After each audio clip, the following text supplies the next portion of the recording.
नमस्कार, एक्सप्रेस 100 में आप सभी का बहुत बहुत स्वागत है। मैं हूं असीम मिश्रा। तो आइए अब देखते हैं खबरें तेज रफ्तार से।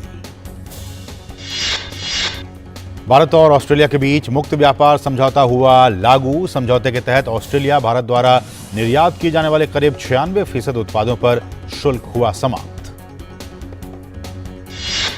मुक्त व्यापार समझौते के बाद भारत के उत्पादों की कीमत ऑस्ट्रेलिया में घट जाएगी, जिससे भारत के निर्यात को बढ़ावा मिलेगा। वाणिज्य मंत्री पीयूष गोयल ने कहा, इससे भारत और ऑस्ट्रेलिया के बीच रोजगार सृजन में भी बड़ी मदद मिलेगी। ऑस्ट्रेलिया के पीएम ने कहा, यह समझौता ऑस्ट्रेलियाई कारोबारियों के लिए नए अवसर प्रदान करेगा। साथ ही भारत से हर साल योग शिक्षक और शेफ के काम के लिए 1800 वीजा का प्रावधान भी किया गया है। प्रधानमंत्री ने आर्थिक सहयोग और व्यापार समझौते को एक ऐतिहासिक क्षण करार दिया है। पीएम ने ट्वीट कर कहा कि यह हमारी व्यापक रणनीतिक साझेदारी के लिए एक ऐतिहासिक क्षण है। पीएम ने कहा, यह हमारे व्यापार और आर्थिक संबंधों की विशाल क्षमता के द्वार खोलेगा और दोनों पक्षों के व्यवसायों को बढ़ावा देगा। कांग्रेस नेता सलमान खुर्शीद ने एक बार फिर गांधी परिवार को ही नेता बताकर राजनीतिक बयानों का सिलसिला छेड़ दिया है। भाजपा ने कांग्रेस के परिवारवाद की राजनीति पर जमकर राजनीतिक हमला बोला है। कांग्रेस नेता ए के एंटनी के उस बयान को लेकर भी भाजपा ने हमला बोला है, जिसमें उन्होंने साल 2014 लोकसभा चुनाव में मिली हार की वजह कांग्रेस का मुस्लिम समुदाय के प्रति ज्यादा झुकाव को माना था। अपनी स्थापना के 138 साल पूरे कर चुकी कांग्रेस इतिहास में अपने सबसे बुरे दौर से गुजर रही है। राहुल गांधी भारत जोड़ो यात्रा के दौरान कार्यकर्ताओं को संगठित करने का प्रयास करते दिखे हैं। राहुल की सुरक्षा में चूक के मामले पर सीआरपीएफ ने दावे की पोल खोल दी और कांग्रेस महासचिव केसी वेणुगोपाल को चिट्ठी लिखकर इसकी जानकारी दी। सीआरपीएफ ने चिट्ठी में कहा है कि सुरक्षा में किसी भी प्रकार की चूक या लापरवाही नहीं की गई है। केंद्रीय उर्वरक और रसायन मंत्री डॉक्टर मनसुख मांडविया ने किसान समृद्धि केंद्रों पर 6 राज्यों के किसानों से बातचीत की। डॉक्टर मांडविया ने कहा कि किसान इस केंद्रों का ज्यादा से ज्यादा लाभ उठाएं और नैनो यूरिया के इस्तेमाल के लिए किसानों को जागरूक भी करें। किसानों ने भी कहा कि उन्हें पीएम किसान समृद्धि केंद्रों से सस्ती दरों पर फर्टिलाइजर के साथ साथ खेती में इस्तेमाल होने वाली मशीनें भी मिलती हैं। आंध्र प्रदेश के किसानों ने कहा कि वो नैनो यूरिया और कीटनाशकों के छिड़काव के लिए ड्रोन का उपयोग करते हैं।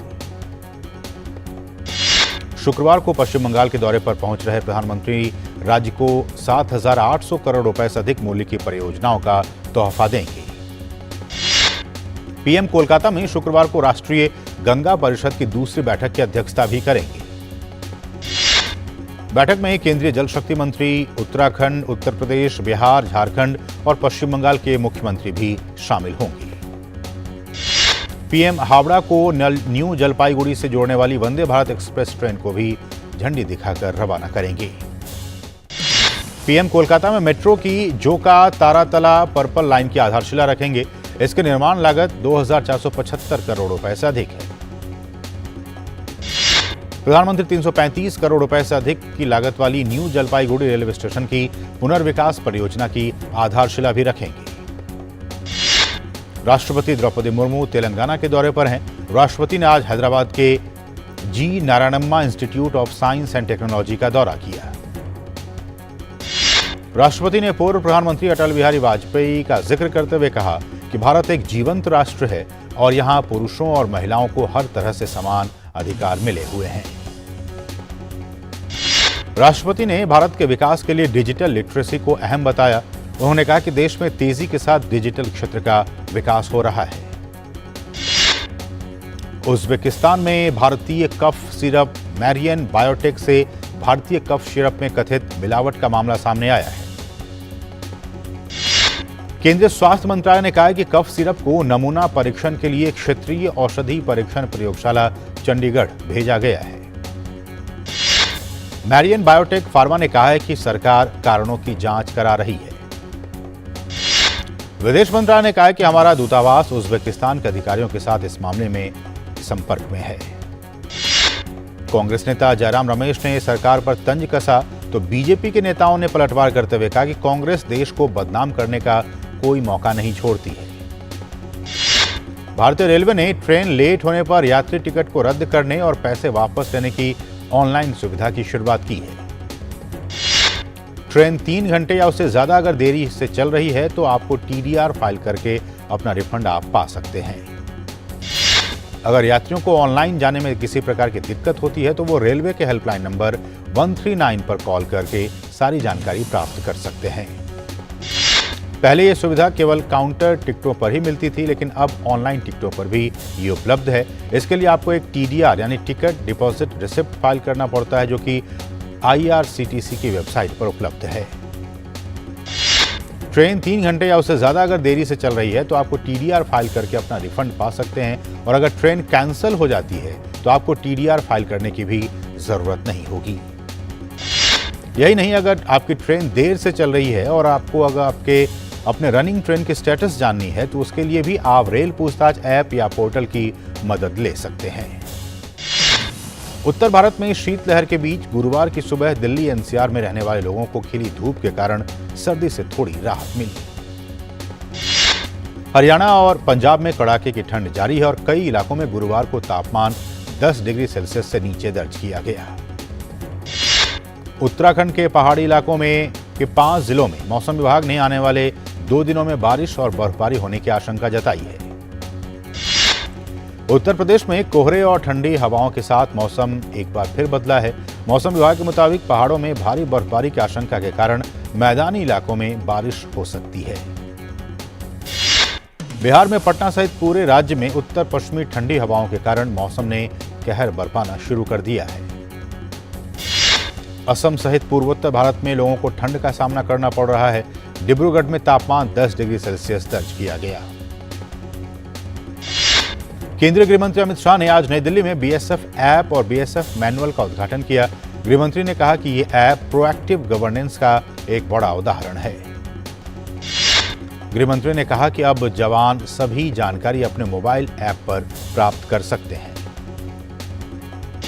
अमित शाह ने बताया कि GPF बायोडेटा हो या केंद्रीकृत लोक शिकायत निवारण और मॉनिटरिंग प्रणाली की जानकारी भी इस ऐप पर उपलब्ध है। अनुराग ठाकुर ने कहा कि आज राजस्थान में ना तो महिलाएं सुरक्षित हैं और ना ही यहां कोई कानून और व्यवस्था है। हिमाचल प्रदेश में कांग्रेस की सरकार पर जनता को गुमराह करने का आरोप लगाते हुए उन्होंने कहा कि केंद्र सरकार सभी राज्यों की समान रूप से मदद करती है। और यहां रुके एक छोटे से ब्रेक के लिए। आप देखते रहिए DD न्यूज। समय कभी किसी का इंतजार नहीं करता। देर न कीजिए, यह आपके द्वारा दिया हुआ टैक्स ही है जो आज देश को सुरक्षित और समृद्ध बना रहा है। शिक्षा, स्वास्थ्य और इंफ्रास्ट्रक्चर की सुविधाओं को देश के कोने कोने तक पहुंचा रहा है। करदाता कृपया ध्यान दें, यदि आपने अब तक निर्धारण वर्ष 2022-23 की अपनी टैक्स रिटर्न फाइल नहीं की है तो लेट फीस के साथ 31 दिसंबर 2022 तक आप अपनी टैक्स रिटर्न फाइल कर सकते हैं। और यदि आपने निर्धारण वर्ष 2022-23 की अपनी टैक्स रिटर्न ड्यू डेट से पहले फाइल की थी तो आप अपनी रिवाइज्ड रिटर्न बिना लेट फीस के 31 दिसंबर 2022 तक फाइल कर सकते हैं। याद रखें, निर्धारण वर्ष 2022-23 की टैक्स रिटर्न भरने की अंतिम तिथि है 31 दिसंबर 2022। प्रत्येक आयकरदाता एक राष्ट्र निर्माता।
REC unleashes the potential of energy.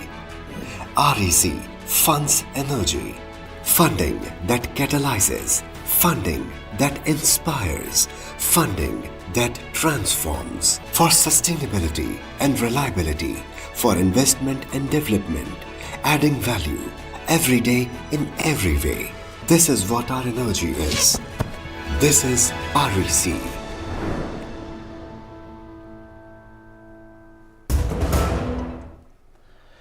और अब कुछ दूसरी अहम खबरें फटाफट अंदाज में। केंद्रीय मंत्री अनुराग ठाकुर ने कहा कि कांग्रेस की सरकार अपने वादों को पूरा नहीं करती है और वो केवल अपनी नाकामयाबी का ठीकरा दूसरों पर फोड़ती है। दुनिया के कई देशों में कोरोना महामारी की वर्तमान स्थिति को देखते हुए केंद्रीय नागरिक उड्डयन मंत्री ज्योतिरादित्य सिंधिया ने देशवासियों को सतर्क रहने की हिदायत दी है। राष्ट्रीय राजमार्गों पर विकसित की जा रही आपातकालीन लैंडिंग सुविधाओं के तहत आज आंध्र प्रदेश के बापटला जिले में राष्ट्रीय राजमार्ग 16 पर वायुसेना के विमानों ने सफलतापूर्वक ट्रायल रन किया। एनआईए ने आज बड़ी कार्रवाई करते हुए केरल में प्रतिबंधित पॉपुलर फ्रंट ऑफ इंडिया के 50 से अधिक स्थानों पर छापेमारी की। पीएम मोदी की मां हीराबेन मोदी की तबीयत में तेजी से सुधार हो रहा है। उनका इलाज अहमदाबाद के यूएन मेहता अस्पताल में चल रहा है। केंद्रीय वित्त मंत्री निर्मला सीतारमण को दिल्ली एम्स से डिस्चार्ज कर दिया गया है। भारतीय सेना ने अहमदाबाद कैंट में सैनिकों के लिए अपनी पहली 3D printed house dwelling unit का उद्घाटन किया। निर्वाचन आयोग ने मतदान को बढ़ावा देने के लिए बड़ी पहल की है। निर्वाचन आयोग ने रिमोट वोटिंग की सुविधा देने की प्रक्रिया शुरू की है। आज सिखों के 10वें गुरु श्री गोविंद सिंह जी का प्रकाश पर्व मनाया जा रहा है। अमृतसर के स्वर्ण मंदिर में 10वें सिख गुरु गोविंद सिंह जी की जयंती पर श्रद्धालुओं ने पवित्र डुबकी लगाकर अरदास की। गुरु गोविंद सिंह जी के प्रकाश पर्व के मौके पर राष्ट्रपति द्रौपदी मुर्मू ने देशवासियों को बधाई दी है। वहीं प्रधानमंत्री ने कहा कि श्री गुरु गोविंद सिंह जी के प्रकाश पर्व के पवित्र अवसर पर नमन करता हूं और मानवता की सेवा में उनके योगदान को याद करता हूं। नए साल के जश्न पर दिल्ली पुलिस के विशेष आयुक्त दीपेंद्र पाठक ने कहा है कि पूरी दिल्ली में पुलिस के 16,500 जवान, जिसमें 2500 से अधिक महिला पुलिसकर्मी और 1000 ट्रैफिक पुलिसकर्मी तैनात होंगे। मुंबई की विशेष सीबीआई अदालत ने आज आईसीआईसीआई बैंक वीडियोकॉन लोन धोखाधड़ी मामले में चंदा कोचर, दीपक कोचर और वीएन धूत को 14 दिन की न्यायिक हिरासत में भेज दिया है। सेंसेक्स 223 अंकों की बढ़त के साथ 61,133 अंकों पर बंद हुआ। वहीं निफ्टी 68 अंकों की तेजी के साथ 18,191 अंक पर बंद हुआ। आज डॉलर के मुकाबले भारतीय रुपए में तेजी देखी गई। भारतीय रुपया 6 पैसे की मजबूती के साथ 82 रुपये 80 पैसे पर बंद हुआ। भारतीय सर्राफा बाजार में गुरुवार को सोने चांदी की कीमतों में गिरावट दर्ज की गई। सोना सस्ता होकर 54,963 रुपए का हो गया। वहीं चांदी की कीमत भी प्रति किलो 464 रुपए की गिरावट दर्ज की गई। एक बार फिर कीव रूसी सैनिकों के हमले से दहल उठा। 100 से अधिक रूसी मिसाइलों ने कीव सहित आसपास के शहरों में भारी तबाही मचाई। कीव के मेयर ने नागरिकों से हवाई हमले बंद होने तक बंकरों में ही रहने की अपील की है। ओडेसा और निप्रोपेट्रोस जैसे इलाकों में तो यूक्रेन प्रशासन ने बिजली कटौती की घोषणा कर दी है। राष्ट्रपति पुतिन ने 2 परमाणु संचालित पनडुब्बियों को नौसैनिक बेड़े में शामिल कर लिया है। एक बार फिर प्रधानमंत्री की कुर्सी पर पहुंचने वाले बेंजामिन नेतन्याहू ने अपने मंत्रिमंडल के नामों का ऐलान किया। नेतन्याहू ने पूर्व खुफिया मंत्री एली कोहेन को विदेश मंत्री के तौर पर नामित किया है। उन्होंने बताया कि परमाणु बमों का जखीरा विकसित करने के ईरान के प्रयासों को विफल करना है, जिससे हमें और पूरी दुनिया को खतरा है। सर्बियाई राष्ट्रपति ने कहा है कि सभी प्रदर्शनकारियों ने उत्तरी कोसोवो में बैरिकेड्स हटाने और सड़कों की नाकेबंदी को समाप्त करने पर सहमति व्यक्त की है। राष्ट्रपति के मुताबिक 19 दिनों से सड़कों को अवरुद्ध करने वाले बैरिकेड्स को हटाने की प्रक्रिया जल्दी ही शुरू होगी। अमेरिका में भीषण ठंड पड़ने के कारण लोगों को काफी दिक्कतों का सामना करना पड़ रहा है। कई राज्यों में तापमान 0 से कई डिग्री नीचे चला गया है। इस स्थिति में अमेरिका में अब तक कम से कम 62 लोगों की मौत हो गई है। ईरी काउंटी में कम से कम 34 लोगों के मारे जाने की खबर है। नेशनल वेदर सर्विस के मुताबिक बर्फीले तूफान के केंद्र बफेलो शहर में पिछले सप्ताहांत से लेकर अब तक 140 सेंटीमीटर बर्फ गिरी है।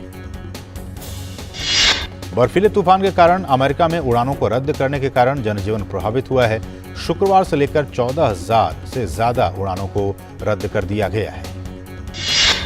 ऑस्ट्रेलिया ने अपने दमदार प्रदर्शन को बरकरार रखते हुए दक्षिण अफ्रीका के खिलाफ 3 मैचों के टेस्ट सीरीज का दूसरा टेस्ट पारी और 182 रनों से अपने नाम कर लिया। ऑस्ट्रेलिया ने दक्षिण अफ्रीका के खिलाफ सीरीज में 2-0 की अजेय बढ़त बना ली है। वहीं टीम विश्व टेस्ट चैंपियनशिप के फाइनल में स्थान बनाने के करीब भी पहुंच गई है। इस टेस्ट मैच में दोहरा शतक लगाने वाले David Warner player of the match रहे। दोनों टीमों के बीच अब तीसरा और आखिरी टेस्ट मैच 3 जनवरी से सिडनी क्रिकेट ग्राउंड में खेला जाएगा। केन विलियमसन ने पाकिस्तान के खिलाफ टेस्ट मैच में दोहरा शतक लगाकर इतिहास रच दिया है। वो न्यूजीलैंड की तरफ से सबसे अधिक 5 दोहरा शतक बनाने वाले बल्लेबाज बन गए हैं। आईसीसी ने 2022 के सालाना अवार्ड के लिए T20 में भारत के विस्फोटक बल्लेबाज सूर्य कुमार यादव को नामित किया है। हॉकी इंडिया ने अगले महीने होने वाले पुरुष हॉकी विश्व कप से पहले भारतीय टीम और सहयोगी स्टाफ की हौसला अफजाई के लिए नकद पुरस्कारों का ऐलान किया है। इंग्लिश क्लब मैनचेस्टर सिटी ने ब्रेक के बाद रोमांचक जीत के साथ अपने अभियान की शुरुआत की है। मैन सिटी ने अर्लिंग हलांड के 2 गोल की मदद से लीड्स यूनाइटेड को 3-1 से हराने में सफलता पाई। French club Paris Saint Germain ने विश्व कप के बाद फिर से शुरू हुई फ्रेंच लीग में रोमांचक जीत हासिल की। पीएसजी ने एम्बाप्पे के गोल की मदद से स्ट्रासबर्ग को 2-1 से हरा दिया। एटीके मोहन बागान ने बुधवार को अपने घरेलू मैदान में खेले गए इंडियन सुपर लीग में एफसी गोवा को 2-1 से हराया। पूर्व विश्व नंबर 1 सर्बिया के नोवाक जोकोविच इन दिनों ऑस्ट्रेलियन ओपन की तैयारियों में जुटे हुए हैं। इस बार उनकी वापसी को लेकर टूर्नामेंट के डायरेक्टर और साथ ही खिलाड़ी खासा उत्साहित हैं। दिवंगत टेलीविजन अदाकारा तुनिशा शर्मा के परिवार वालों से केंद्रीय मंत्री रामदास अठावले ने उनके मुंबई निवास में जाकर मुलाकात कर उन्हें हर संभव मदद का भरोसा दिया। गौरतलब है कि 24 दिसंबर को तुनिशा शर्मा ने अपने शो अली बाबा के सेट पर को स्टार शिजान खान के मेकअप रूम में फांसी लगा ली थी। पठान के गाने बेशरम रंग को लेकर हुए हालिया विवाद पर केंद्रीय फिल्म प्रमाणन बोर्ड के अध्यक्ष प्रसून जोशी ने बयान जारी किया है। सेंसर बोर्ड के चेयरमैन प्रसून जोशी ने अपने बयान में कहा है कि सीबीएफसी हमेशा रचनात्मक अभिव्यक्ति और दर्शकों की संवेदनशीलता के बीच सही संतुलन बनाने के लिए प्रतिबद्ध है। बॉलीवुड को बोल राधा बोल, रेडी, लाडला, यमला पगला दीवाना और 10 जैसी फिल्में देने वाले नितिन मनमोहन अब इस दुनिया में नहीं रहे। 29 दिसंबर को हार्ट अटैक की वजह से उनका निधन हो गया। नितिन की मौत ने पूरे इंडस्ट्री को झकझोर कर रख दिया है। नितिन मनमोहन को 4 दिसंबर को दिल का दौरा पड़ा था। हिंदी फिल्म इंडस्ट्री में काका के नाम से मशहूर राजेश खन्ना का आज बर्थडे है। उनकी कामयाबी और जबरदस्त फैन फॉलोइंग को देखते हुए बीबीसी ने साल 1974 में उन पर एक डॉक्यूमेंट्री बॉम्बे सुपरस्टार भी बनाई थी। तो इसके साथ ही एक्सप्रेस में बस इतना ही। मुझे और हमारी पूरी टीम को दीजिए अनुमति। नमस्कार।